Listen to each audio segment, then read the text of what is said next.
కలుషితం కావటం సంచలనం సృష్టిస్తుంది. అది హిందూ సమాజమే కాకుండా భారతదేశంలో ఉన్న ప్రతి మనిషి వారు ఏ మతానికి చెందిన తిరుపతి లడ్డులో జంతువుల కొవ్వును కలపటం, అలాంటి నెయ్యిని వాడటం అనేది ఒక జాతి ద్రోహమైనటువంటి చర్య.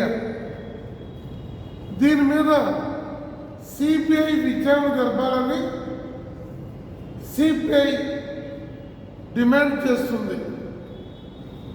దీనికి దోషులని తేలిన వారు వైవి సుబ్బారెడ్డి గారైనా, కరుణాకర్ రెడ్డి గారైనా, ఈఓ ధర్మారెడ్డి గారైనా కఠినాతి కఠినమైనటువంటి శిక్షలు విధించాలి. ఇలాంటి దుశ్చర్యకి మరొకరు ఎవరూ పాల్పడకుండా చూడాలి. ఇందులో టీటీడీకి సంబంధించిన విజిలెన్స్ అధికారులు కానీ ఇతర అధికారులు కానీ ఎవరు భాగస్వాములైనా వారందరినీ కూడా ఈ కఠినాతి కఠినమైన శిక్షకి విధించాలి. అలాగే సుప్రీంకోర్టు లాంటి ఒక అత్యున్నత న్యాయ వ్యవస్థ కూడా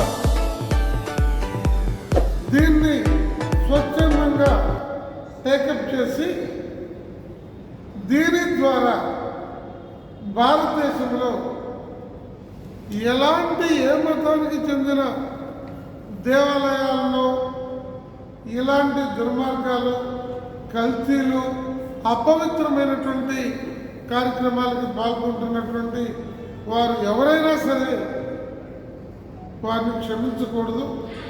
భవిష్యత్తులో పునరావృతం కాకుండా చర్యలు తీసుకోవాలి. దాంతోపాటు ఈరోజు మనము టెడ్రోస్ అథెనోమ్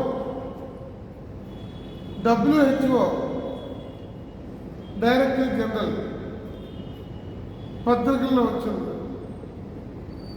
కల్తీ ఆహారం మూలంగా ప్రతి సంవత్సరం సరాసరి 4,20,000 మంది చనిపోతున్నారని,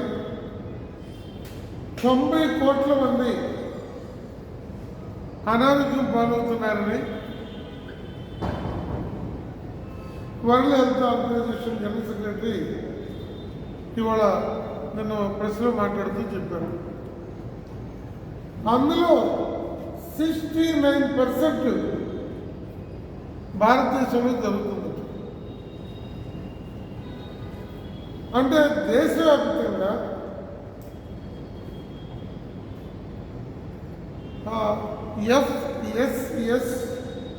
FSSAI అని ఈ ఆల్ ఇండియా ఫుడ్ సేఫ్టీకి సంబంధించినటువంటి food safety and standards authority of India ఆ డిపార్ట్మెంట్ అసలు ఏమైంది, అది ఉందా లేదా? సుదీర్ఘకాలంగా ఈ FSSAI అనే కీలకమైన సమస్యకి తగినంత సిబ్బంది దేశవ్యాప్తంగా లేరు. ఆంధ్రదేశంలో అయితే అత్యంత దారుణం, 600 మంది ఫుడ్ సేఫ్టీ ఇన్స్పెక్టర్స్ శాంక్షన్ మనకి చట్టబద్ధంగా 600 మంది. ప్రస్తుతం పనిచేస్తున్నటువంటి వాళ్ళు 47 మంది. ఇది ఈ 600కి 47కి ఏమైనా పొంతన ఉందా అనేటువంటి మనం చూస్తే ఆశ్చర్యం వేస్తుంది అనమాట. ఇలాంటి పరిస్థితుల్లో ఇదే మన సౌత్ స్టేట్స్ చూస్తే తమిళనాడులో 520 మంది ఉన్నారు. తమిళనాడు, కర్ణాటకలో 275 మంది ఉన్నారు. మహారాష్ట్రలో 325 మంది ఉన్నారు. అతి తక్కువ ఉంది ఆంధ్రప్రదేశ్లో. జగన్మోహన్ రెడ్డి గవర్నమెంట్ రాకముందు చంద్రబాబు గారు చివర క్యాబినెట్ మీటింగ్లో జీవో నెంబర్ 34 పేరుతో 78 మంది కొత్త పోస్టులు శాంక్షన్ చేసి జీవో ఇచ్చాడు. అది లాస్ట్ క్యాబినెట్. ఆ తర్వాత ఆ జీవో నెంబర్ 34 కానీ ఆ 78 మంది కానీ ఒక్కరిని ఈ 5.5 సంవత్సరాల కాలంలో అపాయింట్మెంట్ చేయలేదు. దాంతో 2 జిల్లాలకి 3 జిల్లాలకి ఒకళ్ళిద్దరు చొప్పున ఉన్నటువంటి పరిస్థితి. ప్రోటోకాల్ వాళ్ళే. ఇక తిరుపతి టీటీడీకి సంబంధించి ఈ ఫుడ్ సేఫ్టీ డిపార్ట్మెంట్ టీటీడీకి వారి ఐటమ్స్ అన్ని ఆహార పదార్థాలకు సంబంధించి వాళ్ళు మాత్రమే దాని మీద ఎంక్వైరీ చేస్తారు తప్ప స్టేట్ ఫుడ్ సేఫ్టీ అథారిటీకి ఎంట్రన్స్ లేదు తిరుమల కొండ మీద. దాంట్లో ఎవరు చైర్మన్గా ఉంటే వాళ్ళు, ఎవరు ఈఓగా ఉంటే వాళ్ళు, వాళ్ళ సొంత ఎస్టేట్ కాబట్టి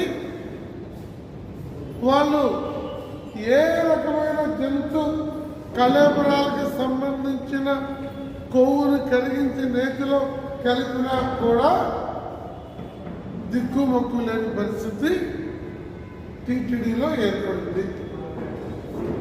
ఇటీవల శ్యామలరావు గారు ఈఓగా వెళ్ళిన తర్వాత ఈ ఫుడ్ సేఫ్టీ అథారిటీ స్టేట్ గవర్నమెంట్కి తిరుమలలో ఒక 12,000 చదరపు బిల్డింగ్ అని కేటాయించడము,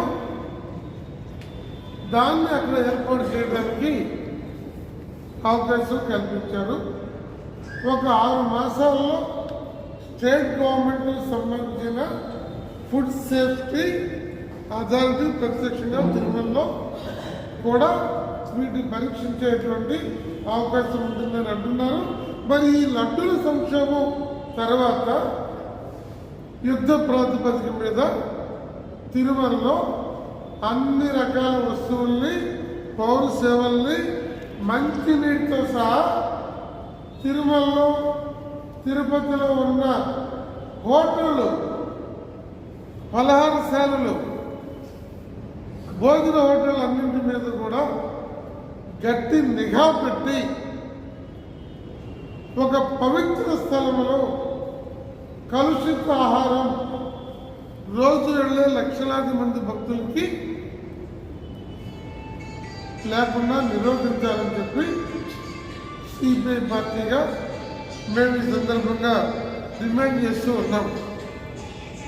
మనకి దాదాపు 30 ఇవి ఉండాలి.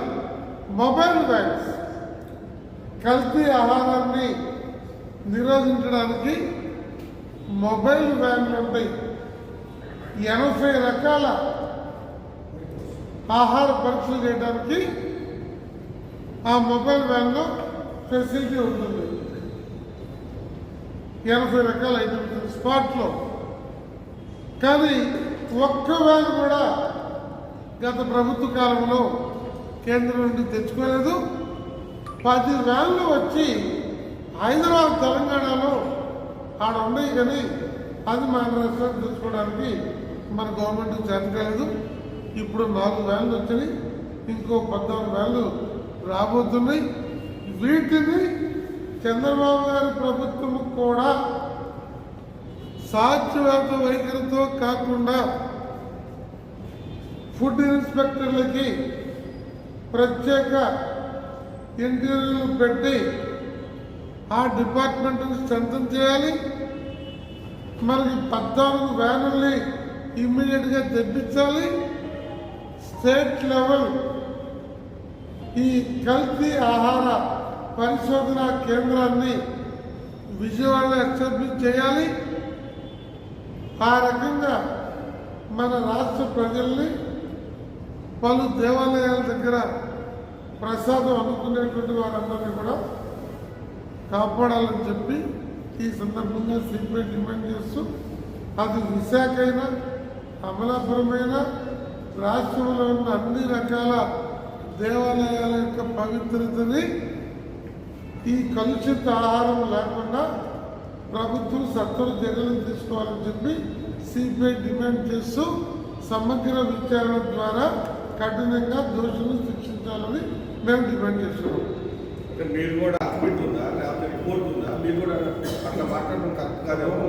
మనము చాలా క్లియర్గా మనం ఏం చెప్పామంటే, జంతువుల కొవ్వుతో కూడినటువంటి ఆహార పదార్థాలు ఉంది అని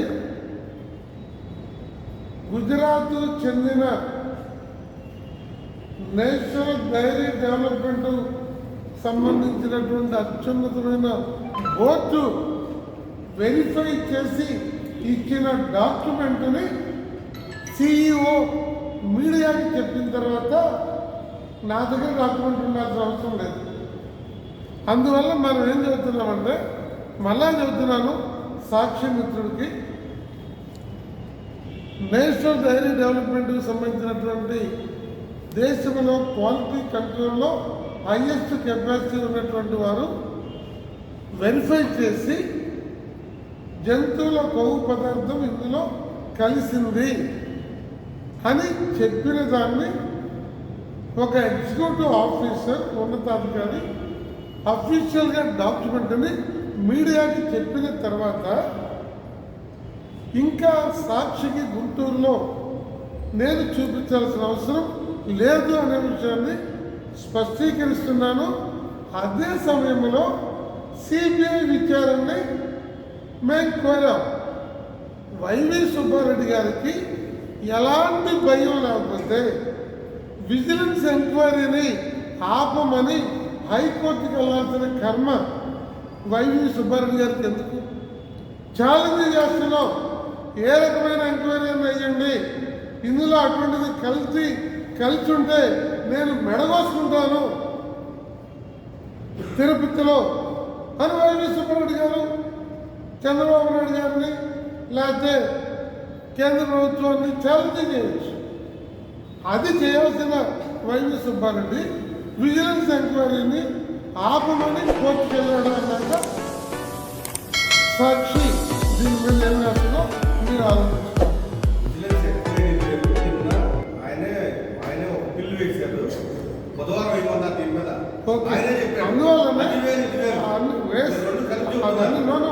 అన్ని విజిలెన్స్ అన్నాక విజిలెన్స్ ఇంపార్టెన్స్, ఇది దీని ఇంపార్టెన్స్. దాని మీద ఇప్పుడు మనం ఏమడిగాము?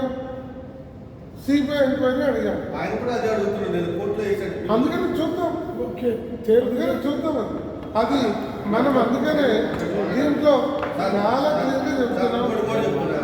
మొన్న ఈఓ గారు మాట్లాడారు,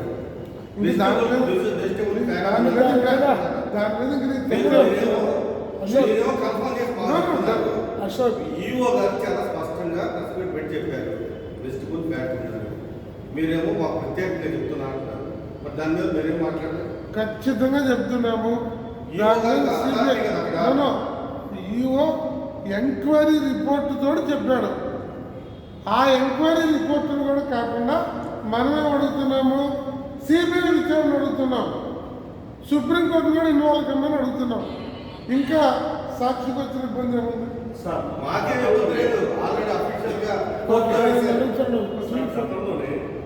చాలా మంది భక్తులు అన్నప్రసాదం జరిగేటువంటి ప్రాంతం ఆహారం సరిగ్గా ఉండకపోలేదు. గొడవలు మీడియా ద్వారా బయటకు వచ్చినవి కూడా ఈ నెయ్యి కల్తీది అని జాతీయ స్థాయిలో ఉన్న వ్యాపారికులు స్పష్టం చేస్తుంది. దాన్ని ఒప్పుకోకపోవడం లేకపోతే దాన్ని మనిషి నాగడిగా చూస్తున్నారా ఈ టీటీడీ మార్చి చేయాలి. మనము యాక్చువల్గా తిరుమల తిరుపతి దేవస్థానంలో అనేక సమస్యలు కోకొల్లలుగా వచ్చినాయి. దాన్ని గత పాలకవర్గాలు సీరియస్గా పట్టించుకోలేదు. అధికారులు కూడా దాసోహం అనే పరిస్థితిలో వాళ్ళు ఉన్న నేపథ్యంలో అనేక సమస్యలు వచ్చినాయి. వాటన్నిటి మీద ఈ సందర్భంగా పలు ఎంక్వైరీలు వస్తాయి కాబట్టి వాటిలో అన్నీ కూడా బయటకు వస్తాయి. వచ్చినాక వాటి మీద మనం మాట్లాడుకోవచ్చు. ఓకేనా?